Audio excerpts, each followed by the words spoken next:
mmoja wa Mungu ninampenda sana, anaitwa Pastor Ibrahim yupo Kahama. Alisema kwamba the more you fear the Lord, unavyozidi kumhofu Mungu, you become fearless. Anasema unavyozidi kumhofu Mungu, ndipo hiyo hofu ya Mungu inameza zile hofu zinazokuwa ndani yako. Hofu za kumwogopa shetani. Kinachoua hofu ya kumwogopa shetani ni wewe kumwogopa Mungu. Wanaisha sasa. Naongea kitu. Musa aliyekuwa anaogopa kuona Misri kwa sababu anajua kuna kesi ya mauaji. Na anajua kwa nini alijua kwamba I must not return. Alikuwa anazijua sheria za Misri. Anajua kwamba hii sheria, yani wewe mwenyewe umejibana kwenye sheria.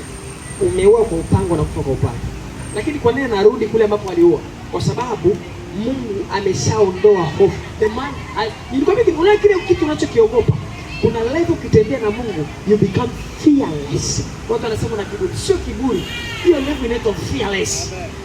Daudi anatokea mahali, anashangaa kaka zake wanakimbia. Anashangaa mfalme anakimbia kwa sababu ya Goliath. Kwanza anasubiri yuko Goliath anamkimbia Goliath. Alipomuona, yeye hamuoni kama wengine wanamuona kwa sababu kuna macho ambao unayo unapokuwa na hofu. Alafu kuna macho ambayo unayo unapokuwa huna hofu. Hofu inakutengenezea picha kubwa. Unakiona kitu katika ukubwa, unaona kiwezekana, impossible. Lakini kuna macho ya fearless men, watu wasio na hofu, wanaona uwezekano.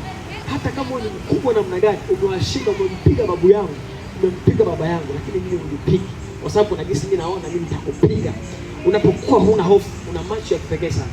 Daudi akamwona Goliath, akasema mimi nitakabiliana na wewe. Akasema mtu awaye yote asizimie moyo kwa ajili ya huyu Mfilisti asiyetawaliwa. Yaani mtu awaye asizimie moyo. Wanaongea maneno kama haya ni watu ambao wana dominion.